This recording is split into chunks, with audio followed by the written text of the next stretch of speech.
Hello guys, हम लोग पढ़ रहे हैं इस समय इंटरनेशनल लॉ में एक मैगजीम, उसको हम कवर करेंगे। ये अभी मुश्किल लग रही है सुनने में, लिखने में। अभी इतना आसान हो जाएगा ये और सब खत्म। तो शुरू करते हैं गाइस। मैगजीम का नाम है पैक्टा टर्टिस नेक नोसेंट नेक प्रोसेंट। ठीक है, अब इसको लर्न करने का एक लॉजिक बता दो नॉर्मल सा। पैक्टा टर्टिस, पैक्ट और ट्रिटीज से बना हुआ है ये दो वर्ड। इसका मतलब होता है एग्रीमेंट करना। दो जनों ने या दो से ज्यादा लोगों ने साइन करे, एग्रीमेंट हो गया। इंटरनेशनल लेवल पे जब एग्रीमेंट हो जाए तो उसे ट्रीटी बोलते हैं। उसे अब इंटरनेशनल है ना, हाई लेवल का हमें नाम देना पड़ेगा, तो इसीलिए बोलते हैं, वरना कोई लॉजिक नहीं है।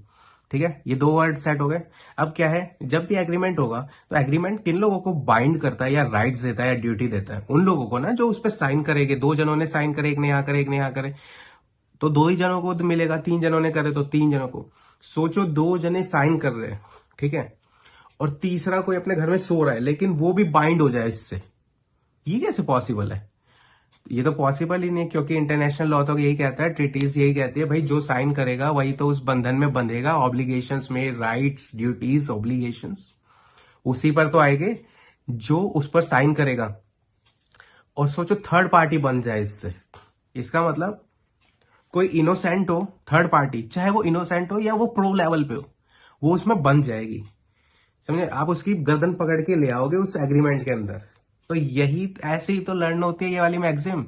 ये मैगजीम आप लाइफ में आप कभी नहीं भूलोगे, जिसका नाम है पैक्टा टिटीज नेक नोसेंट। मतलब आपने नेक पकड़ के, चाहे वो इनोसेंट हो, नोसेंट, चाहे वो नेक प्रोसेंट हो, चाहे वो प्रो लेवल पे हो, तो वो ट्रीटी के अंदर आ जाएगा। तो आप एक ट्रीटी में, एक पैक्ट में इनोसेंट बंदे को भी और प्रो बंदे को भी ला सकते हो। अब पहली बात तो ये रूल है भाई कि कोई नहीं आता, लेकिन इसके एक्सेप्शन है। तो वो एक्सेप्शन हम कवर कर लेते हैं गाइस।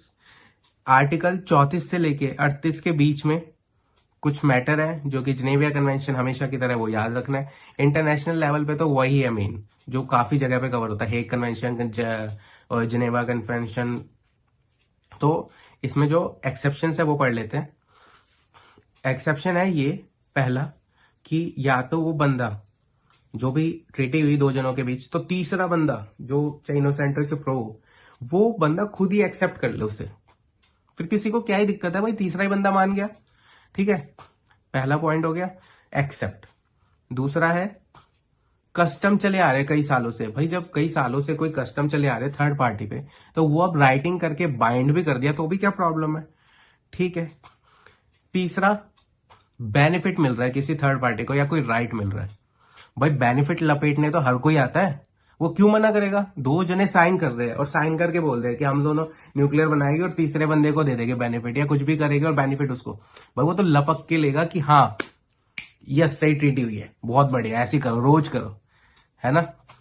फिर चौथा, कोई यूनिवर्सल ऑब्लिगेशन है। मान लो यूएन में कोई हुआ 5, 6 या 10, 12, 20 कंट्री के बीच में, और उन्होंने यूनिवर्सल लॉ बना लिया है, मतलब इंटरनेशनल लॉ बना दिया कि ये सब पे होगा। जैसे फाइटिंग करते हुए जेट प्लेन्स में जितने भी पायलट लोग वहां पे गिरते हैं दूसरे देश में, तो उनको प्रताड़ित नहीं करते, उनको मारा नहीं जाता। वो अपनी ड्यूटी कर रहे थे, जेट चला रहे थे, लेकिन जब वो जेट से गिर गए हैं बाहर, तो उसको मारना नहीं है। जैसे अभिनंदन, वो हमारा जो इंडियन था एक बहुत बड़ा हीरो, वो गया था पाकिस्तान से और वो सेफ्टी के साथ वापस लाया गया, और कितना हमने वेलकम करा। तो ये पूरा पहले बना हुआ है ये रूल इंटरनेशनल लेवल पे। ऐसे ही अब जो पांचवा एक्सेप्शन है, यूनिवर्सल ऑब्लिगेशन हो गई अगर, ठीक है, पांचवा पॉइंट है यूनिवर्सल ऑब्लिगेशन कोई है अगर, जैसे कार्बन एमिट्स, जैसे मान लो कि एक कंट्री को कितना कार्बन छोड़ सकती है, वरना चाइना जैसी कंट्री तो भाई साहब लाइन लगा देगी और वहीं पे ही होल ही कर देगी ओजोन लेयर में। तो इसीलिए वो एक ऑब्लिगेशन है, यूनिवर्सल है वो चीज। वो भाई वो रूल कोई नहीं तोड़ेगा। जेनोसाइड पे कोई रूल हो गया, वो रूल कोई नहीं तोड़ेगा। ऐसे ऐसे रूल्स। तो ये सिर्फ 5 एक्सेप्शन लर्न कर लो, यही कोर्स में, ये आपके लिए इंपॉर्टेंट है, तो आप अभी यही कर लो। ठीक है, तो इसे लर्न करने का तरीका तो मैंने बता दिया कि पैक्ट या ट्रीटी में, पैक्ट ट्रीटीज में किसी की गर्दन पकड़ के जब हम ले आते हैं तो उसे बोलते हैं नेक नोसेंट नेक प्रोसेंट। ठीक है, अब जो 5 पॉइंट्स है उसका भी मैं बता देता हूं। तीसरा बंदा है, उसको पता भी नहीं है वो कहां जा रहा है एग्रीमेंट के थ्रू, लेकिन वो चला गया।